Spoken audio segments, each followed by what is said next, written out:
பழைய இரும்பு பிளாஸ்டிக் பேப்பர்களுக்கு பாத்திரம் பாத்திரம் பாத்திரமா பாத்திரம்.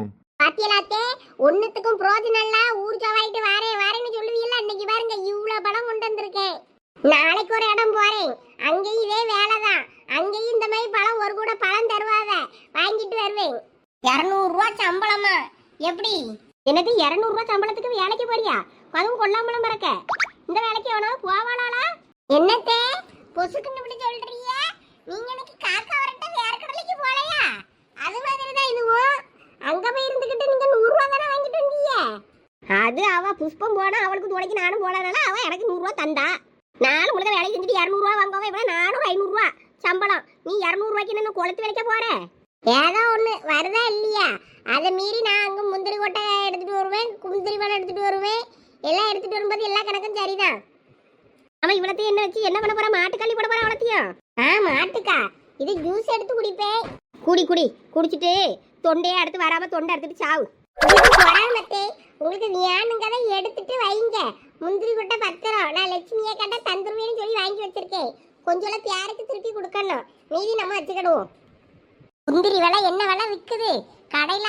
300 ரூபா 800 ரூபா கொடுத்தலாம் வாங்க இயலாது. அதனால இதை வச்சுக்கிடுங்க. அப்பப்போ பாயசத்துக்கோ பொங்கலுக்கோ முந்திரி வேணும்னா போட்டுக்கிடலாம். அட்டா சென்னை வரட்டுமா? மறுபடியும் இப்ப எங்களா போற? என்னன்னு தெரியல, லட்சு திடீர்னு போன்னு வந்துச்சு. அக்கா போன பண்ணாவன்னது உடனே வீட்டுக்கு விறுவிறுன்னு கிளம்பி வந்துருச்சு. என்னன்னு கேட்டாலும் ஒரு பதிலும் சொல்லல. நீங்களும் வீட்டுக்கு போங்களா அப்புறம் வாங்க அப்படின்னு சொல்லி அனுப்பி விட்டுருச்சு. அதான் வீட்டுல கொண்டு இதை வச்சுட்டு வருவோன்னு வந்தேன். இப்ப போய் மறுபடியும் லட்சிட்ட போய் என்ன ஏதுன்னு போய் கேட்கணும். அதான் போறேன். வரட்டுமா? இல்லாட்டுன்னா மட்டும் நீ வீட்டுல இருந்து கிழிச்சிருவா. போ இடத்த காலி பண்ணு. பழைய மிக்சி, பழைய கிரைண்டர், பழைய டிவி உள்ளிட்ட அனைத்து பொருட்களையும் நாங்கள் நல்ல விலைக்கு வாங்கிக் கொள்கிறோம். என்னது அது குயிட்டடக்கா? பழைய இரும்பு பொருளா? பழைய இரும்புலாம் ஒன்றும் இல்லை. எங்கள் வீட்டில் பழசு பட்டுன்னு ஒன்று கிடக்கு. அதை தூக்கி போடணும்னு எனக்கும் ஆசைதான். நடக்க முடியுங்க. என்னடா வெளியே வித்துட்டு போறான்? எனக்கு ஒன்றும் விளக்கல. வர காதும் போச்சா? இதெல்லாம் உங்களுக்கு காது கேட்காது. நான் ஏதாவது என் புருஷன்ட்ட குசு குசுன்னு பேசுறதா உங்க காதுக்கு அப்படியே ஷார்ப்பா உள்ளோம். அதானே? எல்லாம் மினுக்காம என்னன்னு சொல்லி என்னத்தை வித்துட்டு போறான்? பழைய இரும்பு பேப்பர் எதுவும் கடந்தா வாங்கியானா? பழச வாங்கிட்டு புதுசா பாத்திரம் தருவோம்ல, அவன் தான் போறான். ஏன் அவன் சரட்டெல்லாம் வாங்குவான்? நான் சரட்டை சேர்த்து போட்டிருக்கேன். சரட்டை கொடுக்கணும், அவனை நிக்க சொல்லு. அவனை கடந்ததெல்லாம் பறக்கி போட்டு வச்சிருக்கேன். அதை போட்டு ஒரு பொரிக்கான் சட்டி வாங்குவோம். அவனை போய் நிக்க சொல்லிச்சுக்கிற ஓடு. ஆனா சும்மா அடங்கத்தே என்னத்துக்கு போட்டு பாத்திரம்? வேற ஏதாவதுன்னா பரவாயில்ல. நீங்க ஏகப்பட்ட பாத்திரம் வாங்கிட்டு பாருங்க. பொரிக்கான் சட்டி எத்தனை பொரிக்கான் சட்டி அங்கே கவுத்தி வச்சிருக்கீங்க செல்ஃப்ல. அவளவன் சும்மா கடந்து தூசி அடைஞ்சிட்டு நடக்கு. அவளத்தையும் வாங்கி செல்ஃப் நிறைய நிறைச்சு வச்சிடணும். யூஸ் பண்ணியமா இல்லையோ சரியான பாத்திரம் வைத்தியம். அவளத்தையும் எப்படி வாங்கி பட்டுனா அதை கழுவ ஏழுமா? ஆமா, இவ தானே இருந்து கழுவியவ நான் தானடா, எனக்கு தான் தெரியும். போய் அவனை நிக்க சொல்லு, நான் வாரேன். அவன் இடியாப்பான அப்பயே பக்கத்து ஊருக்கு போயிருப்பான். அவனெல்லாம் போய் இப்படி நிக்க சொல்ல முடியாது. நீங்க வேணா போய் பக்கத்து தெருவுல போய் தேடி பாருங்க அவனை. நான் வாரேன். தேடி எடுப்பா. ஒரு நேரம் வீட்டுல இருக்காண்டங்க அம்மா. எப்படிதான் முடியுதோ தெரியல. நமக்கு கொஞ்ச நேரம் இருந்துட்டு வீட்டை பார்த்து போவோன்னு நமக்குலாம் இருக்கு. இவளுக்குலாம் வீடு பக்கம் வீடுன்னு ஒன்று இவளுக்கெல்லாம் தேவையாங்க. புருஷன் பிள்ளை குட்டின்னு எதுவும் ஒன்றும் தேவை கிடையாது. இப்படி ஊர் ஜவாரிக்கிட்டு திரிஞ்சா போதும். இந்த கழுதைக்கு தோல் வெள்ளையா இருக்குன்னு என் மௌனுக்கு பிடிச்சி கட்டி வச்சுவிட்டேன். அதான் தப்பா போச்சு. ஏதோ கருத்த பிள்ளையா இருந்தாலும் நல்ல குணமா நல்ல பிள்ளையா இருக்கான்னு பார்த்து பிடிச்சி கட்டியிருந்தேன்னா இன்னைக்கு நல்லா இருந்திருப்பான் என் மோவன். இவளை பிடிச்சி கட்டி வச்சுக்கிட்டு நான் இப்போ கடந்து அவஸ்தைப்படியேன். என் மோவன்கிட்டையும் ஒன்றும் சொல்ல ஆக மாட்டுக்கு. நீ தானே பார்த்து கட்டி வச்சாங்க, வேற நம்ம என்னத்த சொல்ல? பார்த்து கட்டி வச்சாலாம் அனுபவிங்க, வேற நம்ம ஒன்றும் சொல்ல முடிய மாட்டேங்குது. வீட்டு வாசல்ல தெரு பைப்பு இருக்குன்னு தான் பேரு. தண்ணி வர மாட்டேங்குது, ஒன்றும் வர மாட்டேங்குது. பொது பைப்புக்கு போய் தான் அடிப்பிடி சண்டை போட்டு முடிய அடிச்சுக்கிட்டு சண்டை போட்டு நம்ம தண்ணி வாங்க வேண்டியிருக்கு. என்ன நம்ம அண்ணன் ஆச்சரியாவது வீட்டு வாசலுக்கு தண்ணி வருமானு பார்க்கணும். தண்ணி வராதுன்னா இந்த பைப்பெல்லாம் பிடிங்கி தூக்கி கடாசிட்டு அடுத்த வேலையை பார்க்க போக வேண்டியதுதான். போகிற வழியில் பெரிய பொண்ணையும் கூட்டுட்டு போகணும். என்ன ஆச்சுன்னு தெரியல லட்சுமி அக்காவோட அக்காக்கு. இது ஆக்சிடெண்டா இருக்குமோ? நீயாவது ஒரு போன பண்ணலாம்ல. நீ எனக்கு போனே பண்ணலன்னு தான் எனக்கு உண்மையெல்லாம் கோவம். போனே பண்ண மாட்டேங்க, நம்ம தான் போன பண்ணி கேட்டுக்கிட்டு இருக்கோம். இவளா எப்பதான் பண்ணியா பாப்போன்னு இருந்தேன். என் நிலமை அப்படி. நான் அதனாலதான் உன்கிட்ட எதுவுமே சொல்லல. இப்ப என்னாச்சு? நீ உடம்புடி வந்துட்டு நீ எங்க இருக்க லட்சுமின்னு கேட்டிருந்தா நான் தோட்டத்துல நிக்கனே அடிச்சு பிறண்டு ஓடி வந்தேன். நீங்க எப்பயும் இப்படி உடனே திடுத்துப்படி வர முடியே? அத்தாலும் வாரேன்னு சொல்றியே, அவையிலும் வாராவன்னா என்னமோ தெரியலையேன்னு நான் அடிச்சு பிறண்டு ஓடி வந்தேன். உன் பேச்சும் சரியில்லையேன்னு. என்னடே ஆச்சு? அதான் ஏற்கனவே சொன்னோம்ல, அவனு சித்தப்பா இருப்பா மக்கா இதுல ஏதோ ஒருத்தவனுவோ கேஸ் போட்டு வச்சிருக்கானுவ. சொத்து பத்தி எல்லாத்தையும் அவங்க பக்கம் கேஸ் ஆகி போச்சு. அவங்க எல்லாம் எடுத்துக்கிட்டானுவ. எல்லாரும் என்னை ஏமாத்தி விட்டாவோ குழந்தையாரு. ஐயே எத்த அழாதீங்க, எதுக்கு அழுவுறீங்க?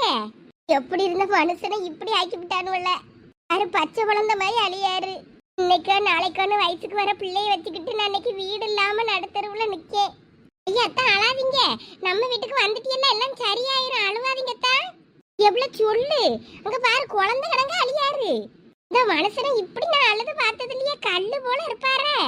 அவர் இப்படி குழந்தை கிடங்க அழியாரு. அலட்டு லட்சுமி, கொஞ்சம் அலட்டு அவரும் கொஞ்சம் அழுது மனசுல இருக்க பாரத்தெல்லாம் தீர்த்துக்கட்டும். எவ்வளவு நேரம் தான் அவரும் அடக்கி வைப்பாரு. எல்லாம் ஒண்ணு என்னை ஏமாத்தி என்னை என் பிள்ளையின் அடுத்தெருவுல அப்படி நிப்பாட்டி விட்டானுவளே. என் பொண்டாட்டி பிள்ளைய வச்சுக்கிட்டு நான் எங்க போவேன்னு நான் நடுத்தெருவுல நின்னுட்டேன்னே. இந்த மாதிரி என்னைய கடவுள் நடுத்தெருவுல நிப்பாட்டுவாருன்னு நான் நினைச்சு கூட பார்க்கலையே. கடவுளே, கனவுலையும் நான் நினைக்கலையே. தெய்வமே, அத்தா மனசு தளர விடாதீங்க அத்தா. நீங்க அழுகத பார்க்க எனக்கே சங்கடமா இருக்கு. நான் எப்படியும் கோர்ட்டில் கேசப்பட்டு வாங்கிருவேம்மா. நான் அலமுண்டேன். அவனு எப்படி என்னைய நடுத்தெருவுல நிப்பாட்டுவேனானுவளோ. பொண்டாட்டி பிள்ளைய வச்சுக்கிட்டு நான் எங்க போவேன்னு கதியத்து நிதியத்து நிற்கினேன்னா அதே மாதிரி அவனும் ஒரு நாள் நிற்பானுவ. நான் என்ன பண்ணியன்னு பாரு. மேல்முறையீடு செஞ்சாயினும் எவ்வளவு செலவானாலும் பரவாயில்ல, நான் உங்க மேல மறுபடியும் கேஸ போடுவேன். போட்டு என் சொத்தை நான் மீட்டெடுப்பேன் லட்சுமி. தைரியமா இருங்கத்தா. நீங்க இப்படி தைரியமா இல்லைன்னா நீங்களே இப்படி உடஞ்சி அழுது என்ன அக்காலும் பிள்ளையும் என்ன பண்ணும்? அவியல்களும் நீங்க இதை பார்த்து இன்னும் அழதான் செய்வாவ. நீங்க இப்படி அழுதுகிட்டு இருந்தீங்கன்னா நான் அழமாட்டேம்மா. நான் இனிமே அழமாட்டேன். என் பக்கம் நியாயத்தை நான் மறுபடியும் சொல்லி கேஸை போட்டு நான் எப்படியும் வாங்குவேன் என் சொத்தை. அது சித்தப்பா பெரியப்பா மக்க காலத்து உள்ள சொத்து. அதுல அவங்க அந்த எல்லாத்தையும் என் வீடு முதக்காரியும் எடுத்துக்கிட்டானுவேன். அதுதான் எனக்கு மனசே ஆரம்பிட்டுங்குது. அது எப்படி இவ்வளவு காலம் இருந்த வீட்டையுமே இப்படி கொடுத்துட்டே இருப்பீங்க?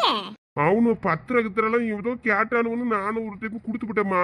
மாத்திக்கிட்டு எழுதி விட்டானுவ போல இருக்கு. என்னையோ எனக்கு ஒன்றும் தெரியாம போச்சுமா. நான் நம்பி அண்ணன் தம்பி ஏமாந்து போட்டேம்மா. சொந்த வந்தத்தெல்லாம் பத்தி இப்பதான் எனக்கு தெரியுது.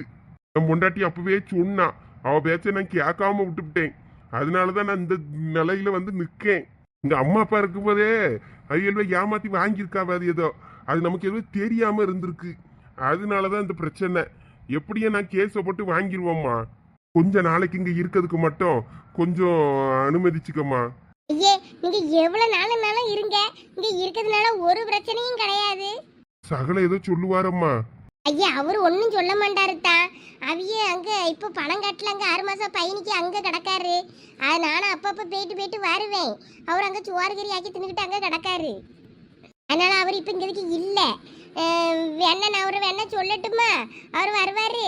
இல்ல வேண்டாமா, சகலையே தொந்தரவு பண்ணாந்தா. நான் வேணா அப்புறம் போய் சகலையை போய் நேரில் பார்த்து பேசிட்டு அவர் கூட இருக்கேன். உங்க அக்காலையும் பிள்ளையும் மட்டும் பத்திரமா வீட்டுல வச்சுக்க. நான் வேணா அவர்கிட்ட காட்டுல படுத்துக்கிட்டேன். அத்தா அதெல்லாம் ஒரு பிரச்சனையும் இல்ல, நீங்க இங்கே தங்கலாம். அவங்களுக்கு 6 மாசம் கொஞ்சம் பயணி வேலை இருக்கிறதுனாலதான் அவர் அங்க கிடக்காரு. இல்லாட்டினா அவர் ஒன்னும் சொல்ல மாட்டாரு. நீங்க இங்க தங்கலாம்னா இன்னொரு வீடு கூட கிடக்கு. அது சும்மா தான் கிடக்கு. பிள்ளைல அங்க புளி அப்புறம் இந்த பாய் ஓலை கீழே எல்லாம் தூக்கி போட்டு ஈக்கு மாறு எல்லாம் அங்கதான் கிடக்கும். அங்க ஓலை வந்து வைப்போமா, ஈக்கு வந்து எல்லாம் அங்க அடைச்சுதான் போட்டச்சமா இந்த வீடு கிடக்கு. அதை கூட நான் ரெடி பண்ணி தரேன், நீங்க அங்க இருங்க. இல்லம்மா, எனக்கு இப்போதைக்கு என் பொண்டாட்டியும் பிள்ளையும் பத்திரமா இருந்தா போதும். நான் எப்படியும் கேஸை போட்டு அவனோட இருந்து சொத்தை வாங்கணும். நான் அங்க போயிருவேன். நம்ம இடத்துக்கு அங்க போயிட்டு பார்க்கணும் அவனுக்கு எப்படி சொத்து பத்தெல்லாம் தராம போயிருவானுன்னு நான் பாக்கேன். எங்க கொஞ்ச நாளுங்க இருங்க, நம்ம கேஸ போட்டு வாங்கலாதெல்லாம். நீங்க அங்க போய் ஆத்திரத்துல சண்டை கிண்டை போட்டுக்கிட்டு கிடக்காதீங்க. உங்களுக்கு ஒண்ணுன்னா என்னால தாங்கிக்கிட்டே இயலாது. பாருங்க பச்சை பிள்ளை கிடந்து அழுவுது. இது கமர என்னால பார்க்க முடியல. சரிம்மா சரி, நான் கேட்கேன். நீ சொல்லி அதை நான் கேட்கேன். இவ்வளவு பிரச்சனை நடந்திருக்கு, எனக்கு ஒரு வார்த்தை நீ சொன்னியாளா? நம்மள இப்படி போனே பண்ணாம இருந்துக்கிட்டா நான் உன் மேல கோமரா. நீ எனக்கு ஒரு போன மணியாவது சட்டம் முடியுதுக்கான பண்ணாண்டாமா? நீ என்னத்த சொல்ல லட்சுமி? என் கஷ்டத்தை சொல்லி உன்னையே சங்கடப்படுத்தவான்னு நினைச்சுக்கிட்டு தான் நான் உனக்கு எதுவும் பண்ணல. கடவுளே, நானும் அப்பப்ப என்னத்தையாவது தூக்கிட்டு ஓடி வருவேன்னு அப்படியாயின்னு வந்து இல்லை. என் வீட்டுக்காரனு எப்பயும் குடிச்சுக்கிட்டு சண்டை கிட்ட போட்டுட்டு அடப்பாரு. அப்படி சண்டை போட்டலாவது நான் 2 நாள் அங்கே வாரன்னு கிளாச்சிக்கிட்டு அங்கே வருவேன். அப்படியாயின்னு வந்திருப்பேன். அவரும் இப்போ குடிக்கிடி ஒன்றும் இல்லாமல் அப்படி கிடக்கிறதுனால நானும் அந்த பக்கம் வராமல் போயிட்டேன். எல்லாம் என் தப்புதாக்கா.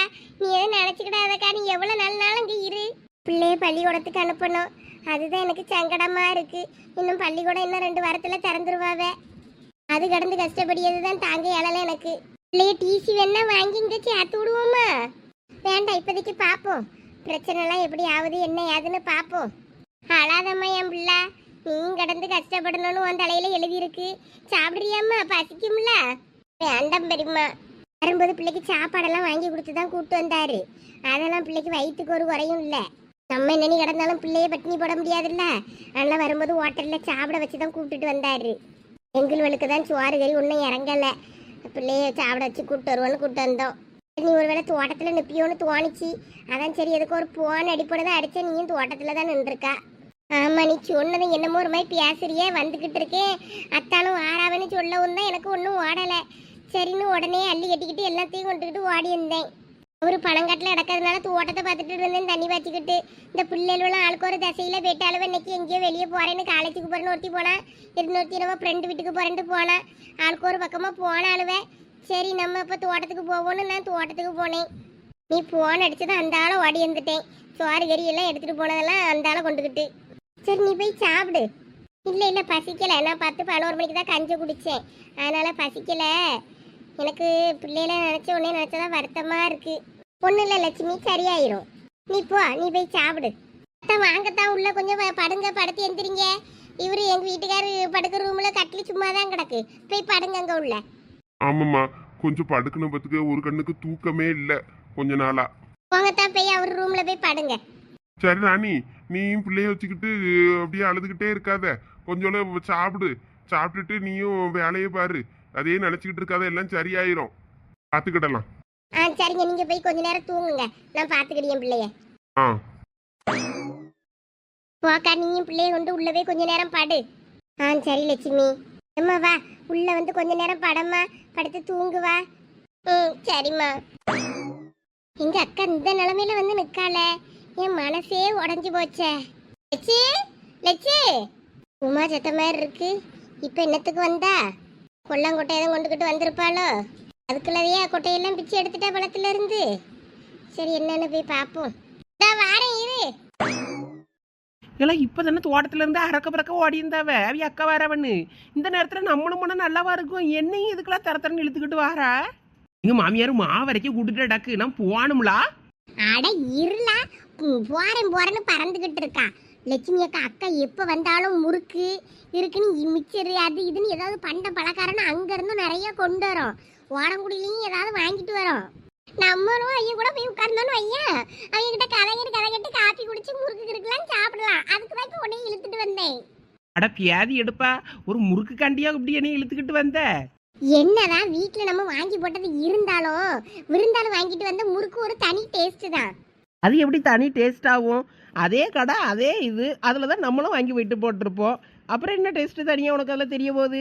அதெல்லாம் உனக்கு சொன்னா புரியாது. வா. ஐயோ, இப்போ என்னத்துக்கெல்லாம் நம்ம அங்கே? எனக்கு ஒரு மாதிரியா இருக்கு. நம்ம அவியலோட பேசிக்கிட்டு இருக்கும்போது எதிர்ச்சி அவிய வந்தவனா தெரியாது. ஒருத்தர் வீட்டுக்கு விருந்தால் வந்திருக்கும் போது நம்மளும் போய் அங்கே போய் உட்கார்ந்துருக்கிறது அது நல்லா இருக்காதுலா. நான் வரல. இந்த லட்சுவ கூப்பிட்டுட்டோம். என்னன்னு சத்தம் தந்துச்சு. இப்போ ஓடி இருந்தாலும் ஓடிடுறோம். எல்லாம் என்ன 2 பேரும் வந்திருக்கியே? ஆமா லட்சு, நான் இவ தான் என்னைய தரன்னு பிடிச்சி இழுத்துட்டு வந்துட்டா. எங்க உங்க வீட்டில் விருந்தாலும் வந்துருச்சா? ஆமா வந்திருக்காவே. என்ன லட்சு மூஞ்சி தொங்கி போய் இருக்கு. வீட்டுக்கு விருந்தாளி சோத்துக்கு வந்துட்டு நினைச்சிட்டாவா? இல்ல நமக்கு வந்துட்டாவலான்னு நம்மளை துரத்தி விடணும்னு மூஞ்சி அப்படி வச்சிருக்கா? என்னாச்சுக்கோ, ஏன் ஒரு மாதிரி இருக்கியே? மூஞ்சே சரியில்லையே. எதுவும் பிரச்சனையாக்க? ஆமா பெரிய பொண்ணு, எங்க அக்கா வீட்டுக்காரு பிள்ளைகள் எல்லாம் வந்து ஓன்னு அழுவே. ஏன் என்னாச்சுக்கோ? அவியலுக்கு எதுவும் உடம்பு கிடம்பு சரியில்லையாமா? நான் கூட ஆக்சிடென்ட் ஆயிட்டோன்னு நினைச்சேன். நீங்க பதறி போய் ஓடி இருந்ததோ. அப்படி ஒண்ணும் இல்லையே. வாய கழுவுலா. அதுக்கு மேல இங்க தலைக்கு மேல பிரச்சனை போய்கிட்டு இருக்கு. என்னக்கா, என்ன பிரச்சனை? இப்ப எங்க அவிய? கொஞ்சம் போய் படுங்கன்னு சொல்லியிருக்கேன். மதியமும் ஒழுங்கா சாப்பிடுச்சுவளா இல்லையா தெரியல. அந்த பிள்ளைக்கு மட்டும் சாப்பாடு ஹோட்டல்ல வாங்கி கொடுத்து கூப்பிட்டு வந்தோங்காவ. என்ன கதைன்னு தெரியல. சொத்து கித்தெல்லாம் சொந்தக்காரங்க எழுதி வாங்கி விட்டாவலாம். வீடு வீடு ஒன்றும் இல்லாமல் வரட்டி விட்டுருக்காங்க. அதான் வந்து முக்கால அழுதுகிட்டு அடக்கா அக்கா என்ன செய்யன்னு தெரியாமல் முழிச்சுக்கிட்டு இருக்கேன். அந்த மனசே கல்லு கணங்கா இருப்பாரு. அவர் உடஞ்சி போய் அழியாரு. என் பொண்டாட்டியும் பிள்ளையும் கொஞ்சம் பத்திரமா பார்த்துக்கிடுங்க அப்படின்னு. எனக்கு என்ன சொல்லனே தெரியல. இக்க எப்படி இப்படி நடந்துச்சு? அவளும் போன் பண்ணாம கிடக்கான்னு நானும் கொஞ்சம் கோவத்துல இருந்துவிட்டேன். அவ அங்க நடக்க ஒரு விஷயத்தையும் என்கிட்ட சொல்லாம இருந்திருக்கா. கடைசியில சொத்துக்கத்தெல்லாம் எழுதி வாங்கி பிடிங்கிட்டு அனுப்பியிருக்காங்க. இனிமே அவரு மேற்முறையிட்டு கேஸ் போட்டு என்னமோ வாங்கணும்னு சொல்லிக்கிட்டு இருக்காரு. அது எப்படிக்கா வீடு வீடு சொத்து பத்துன்னு நிறைய தோட்டம் தரவுன்னு உண்டுல்ல, ஏக்கர் கணக்குல இடம், அதெல்லாம் எப்படி இப்படி அசால்ட்டா விட்டாவ? அது அந்த மனுஷனோட தாய் தப்பா இருக்கும்போதே ஏதோ கொடுத்து ஏமாந்துருப்பாவ போல இருக்கு. அதான் என்ன பண்ணணும் எது பண்ணணும்னு அவர் வக்கீல வச்சு பார்க்கணும்னு இருக்காவ. இதுக்கு முன்னாடியும் பார்த்துருக்காவ. இவங்களுக்கு இருந்த குக்கரை கூறுகட்ட குக்கரா இருந்திருப்பான் போல இருக்கு வக்கீலு. இன்னும் வேற ஏதாவது வக்கீல போட்டு தான் பார்க்கணும்னு இருக்காவ. சரி கொஞ்ச நேரம் போய் படுங்கன்னு அனுப்பி விட்டுருக்கேன். இனிமே சாயங்காலம் போலதான் என்னத்துக்காவது காப்பி கீப்பியை போட்டு கொடுத்துட்டு அப்புறம் தான் என்னன்னு பார்க்கணும். அதான் 4 மணி ஆகி போச்சக்கா. ஆமா போன பிள்ளைல இன்னும் காணும். வரட்டும், வந்த அப்புறம் என்ன பண்ணலாம்னு பார்ப்போம். அவங்களோட தங்க வைக்கிறது ஒன்றும் பிரச்சனை இல்லை. நமக்கு தான் வீடு இடம் கிடக்குதே. அந்த வீடும் கிடக்குது. அங்கேயும் தங்கிக்கிடுங்க, அங்கேயும் இருங்கன்னு தான் சொல்லியிருக்கேன். இருந்தாலும் அந்த மனுஷனுக்கு இருக்கிறதுக்கு சங்கடமா இருக்கு போல இருக்கு. அப்ப இனிமே ராணியக்கா இங்கே தான் இருப்பாவளோ? ஆமா இங்கே தான் இருப்பா. அதான் பிள்ளையும் வேணா நீ படிக்கிறதுக்கு இங்கே வேணா பள்ளிக்கூடத்தில் டிசியை வாங்கி சேர்த்து விட்ருவோமான்னே. வேண்டாம் பார்ப்போன்னு இருக்கா. என்ன பள்ளிக்கூடம் திறக்க 2 வாரம் கிடக்குல்ல, பார்ப்போம் என்ன சொல்லியான்னு. இருந்தாலும் இவ்வளவுலாம் என் கஷ்டம் வரப்படாதுக்கா யாருக்கும். ஆமாக்கா, பரம எதிரிக்கு கூட இந்த மாதிரி நிலமெல்லாம் வரப்படாதப்பா. அதான் மனசே சரியில்லை, என்னத்தை செய்யன்னு யோசிச்சுக்கிட்டு இருக்கேன். நான் எங்கள் வீட்டுக்கார்ட்ட எதுனா கேட்டு பார்க்கேன் என்ன ஏதுன்னு. ஏதாவது பிரச்சனை வேற எந்த பிரச்சனையும் இல்லை, ஏமாத்தி விட்டாவ தானே. இவைய பேப்பர் எல்லாம் பத்திரமா வச்சிருக்காவளா? இவளுக்கு ஏதாவது எவிடன்ஸு என்னன்னு நமக்கு ஒன்றும் தெரியலையே. அவர் ஏதாவது பேசினாதான் நமக்கு கேட்க முடியும். எங்கள் அக்காட்ட பரவுதான் என்ன ஏதுன்னு கேட்கணும். நமக்கு ஒரு இளவும் தெரியாது, நம்ம என்னத்தை கேட்கணும். நானும் சரின்னு பயிர் ரெஸ்ட் எடுங்கன்னுட்டேன். இவ்வளோ நாள் பார்த்துருக்காவளா? எல்லாம் தெரிஞ்சு தானே பார்த்துருப்பாவ, எல்லாம் வச்சிருப்பாவளா இருக்கும். நான் எதுக்கு எங்கள் வீட்டுக்கார்ட்ட கேட்டு பார்க்கமுக்க. இவளுக்கு ஏதாவது நல்ல வக்கீல் தெரிஞ்சாலும் பார்த்து விடுவாவுல்ல. சரி பாரு பெரிய பொண்ணு, உனக்கு புண்ணியமாக போகும். அவியல்களுக்கு திரும்ப அவியல் சொத்துக்கிட்டுலாம் கிடச்சிச்சின்னு வையன். அதுக்கப்புறம் அவிய பொழப்ப அவிய பார்த்துக்கிடுவாவ. இப்போ அதை மனசுல நினச்சாதான் ரொம்ப கஷ்டமாக இருக்கு. அச்சிச்சோ, நான் உங்கள் அக்கா நிறைய முறுக்கு மிச்சர்னு பண்டெல்லாம் வாங்கிட்டு வருமான்னு நினச்சிக்கிட்டு ஓடி வந்தேன். கடைசியில் பார்த்தா இப்படி ஆயிருக்கு. எங்கே துணிமணி பையில தான் அள்ளிக்கிட்டு வந்திருக்கு. அதுவே சொல்லி வரத்தை தான் பட்டுக்கிட்டு இருந்தா. வந்ததுமே ஒன்றும் வாங்கிட்டு வராமல் வந்துட்டே எதுவும் நினச்சிக்கிட்டாதே. என்னன்னு கேட்டேன்னா தான் விஷயத்த சொல்லியா. அப்புறம் வாங்க உட்காருங்க, என்ன எல்லாரும் வந்திருக்கலன்னு என்ன ஏதுன்னு கேட்டா அப்புறம் தான் சொல்லியா. அதானே உங்க அக்கா எப்பயும் யாரும் வாங்காம வராண்டாவல. தீனி பண்டாரம் கொஞ்ச நேரம் வாயை முடிக்கிட்டு அமைதியா இருளா. இங்க என்ன மாதிரியான பிரச்சனை போய்கிட்டு இருக்கு? உனக்கு இப்போ முறுக்கு மிச்சர் தான் முக்கியமா இருக்கு. இல்ல நான் பெரிய பொண்ணு சொன்னேன். இன்னொருக்கா முறுக்கு மிச்சர்னா இப்போ உங்க வாய் வெத்தலை பாக்கு போட்டுரும் பார்த்துக்க.